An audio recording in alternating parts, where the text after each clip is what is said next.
சத்தியமா சொல்றேன், சில நடுவர்களுக்கெல்லாம் ஒரு சில இடங்கள்ல மூளையில மட்டும்தான் நகைச்சுவை இருக்கும்.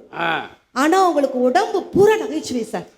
ஓஹோ, உங்களுடைய எருமூச்சுக்கிட்டே இருந்துச்சு. இல்ல சார், தீபாவளி வடையும் ரம்ஜான் பிரியாணியும் கிறிஸ்துமஸ் கேக்கும் இருக்கும் வரை அமெரிக்க உளவுத்துறையை நினைத்தால் நம் இந்தியாவோட ஒற்றுமையை குலைக்க முடியாது என்பதற்கு பண்டிகைகள் தான் ஒரு மிகப்பெரிய எடுத்துக்காட்டுங்க.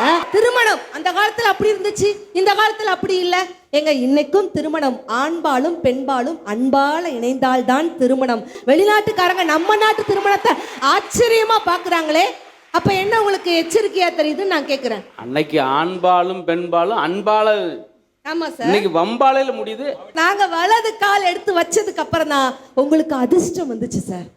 பாத்தீங்களா சார், ஆண்களா யோசிச்சு பாருங்க. ஆமா, நீங்க வந்ததுக்கு பின்னாடி அதிர்ஷ்டம் மட்டுமா வந்துச்சு? ஆமா, கொலஸ்ட்ரால் வந்துச்சு, சுகர் வந்துச்சு, பிபி வந்துச்சு, அனைத்து நோயுமே எங்களுக்கு அப்பதானே வந்துச்சு. மகாராணி கல்லூரி நிறுவனங்கள் உண்மையிலேயே கடவுளை கண்டவனும் இல்லை, எங்கள் மகாராணி கல்லூரி பெண்களை மிஞ்சியவனும் இல்லைன்னு கெத்தா உட்காந்துருக்கிறாங்க. அம்மா கைதட்டினா தட்ட போறோம். இவ்வளவு நேரம் நான் உட்காந்து என்ன எழுதிட்டு இருந்தேன் தெரியுமா சார்? என்ன எழுதுனீங்க? உங்களை வாழ்த்தி ஒரு 2 வரி கவிதை. இல்ல, ஓலா டிரைவர்கள் எதை எழுதிக்கிட்டு இருந்தீங்க? உங்களை வாழ்த்தி சொல்லட்டுமா சார்? சத்தியமா சொல்றேன், சில நடுவர்களுக்கெல்லாம் ஒரு சில இடங்கள்ல மூளையில மட்டும்தான் நகைச்சுவை இருக்கும். ஆனா உங்களுக்கு உடம்பு பூரா நகைச்சுவை சார். ஓஹோ, உங்களுடைய எருமூச்சுக்கிட்டே இருந்துச்சு. இல்ல சார், உங்களுடைய நாடி, இதை சொன்னா போடின்றாங்க வேற ஊர்ல. பரவாயில்ல. உங்களுடைய நரம்பு, கொஞ்ச நேரம் உறங்க புண்டு போறாங்க. உங்களுடைய சதை, இதை வெளியே நம்ம சொன்னா உதய பண்ணுவாங்க. உங்களுடைய கிட்னி. அம்மா என்ன இது, ஸ்கேன் பண்ண வந்தியா இல்ல பேச வந்தியா? என்ன இது? உங்களுடைய கல்லீரல். ஏன் மண்ணீரல் சொல்ல, மண்ணா போயிட்டு போட்டோம். அடுத்து வருது உங்களுடைய மண்ணீரல். என்னதான் சொல்ல வர்ற?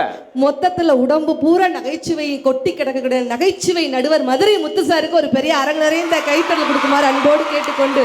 உன் போன் எடுத்து செக் பண்ணி பாரு, 35 ரூபா போட்டிருக்கேன். அவ்வளவுதானா? அவ்வளவுதான். அது இவர் போன்ல இருந்து தான் போட்டிருக்கேன். அதான் சோகமா இருக்கிறாரா?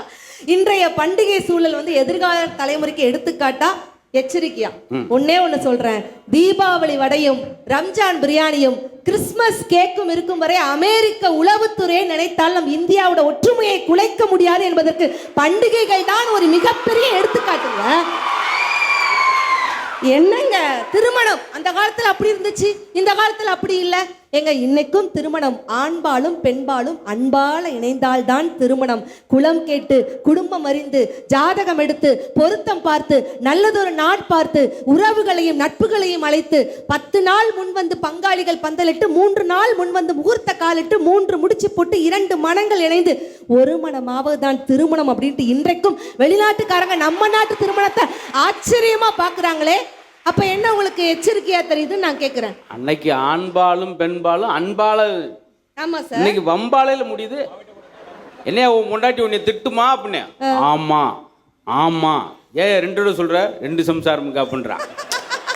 அப்படி வர்ற சூழல்ல எங்க அப்படி கிடையாது சார். இப்ப பெண்கள் இத்தனை பேர் இருக்கோம்ல, நம்ம எல்லாருமே கல்யாணம் முடிஞ்சு பிறந்த வீட்டுல இருந்து புகுந்த வீட்டுக்கு போறோம்ல தங்கங்களா, நாங்க உங்க வீட்டுக்கு அப்படி வலது கால் எடுத்து சுச்சுக்குன்னு வந்ததுக்கு அப்புறம் தான். சுச்சுக்கு என்ன செகதிக்குள்ளே வச்சு வந்தீங்க? நாங்க வலது கால் எடுத்து வச்சதுக்கு அப்புறம் தான் உங்களுக்கு அதிர்ஷ்டம் வந்துச்சு சார். பாத்தீங்களா சார், ஆண்களா யோசிச்சு பாருங்க. ஆமா, நீங்க வந்ததுக்கு பின்னாடி அதிர்ஷ்டம் மட்டுமா வந்துச்சு? ஆமா, கொலஸ்ட்ரால் வந்துச்சு, சுகர் வந்துச்சு, பிபி வந்துச்சு, அனைத்து நோயுமே எங்களுக்கு அப்பதானே வந்துச்சு. கொலஸ்ட்ராலால பாதிக்கப்பட்டவர்கள் சங்கங்கள் இங்க உட்கார்ந்து கை தட்டிட்டு இருக்காங்க. ஒரு ஆசைக்கு கேக்குறாங்க கொரோனா டயத்துல. சரி ஏம்மா ஒரு டீ என்னடா கேட்டா? போடட்டுமான்னு கேட்டேம்மா அப்படின்னு இவன் போய் போட போயிடுறான்.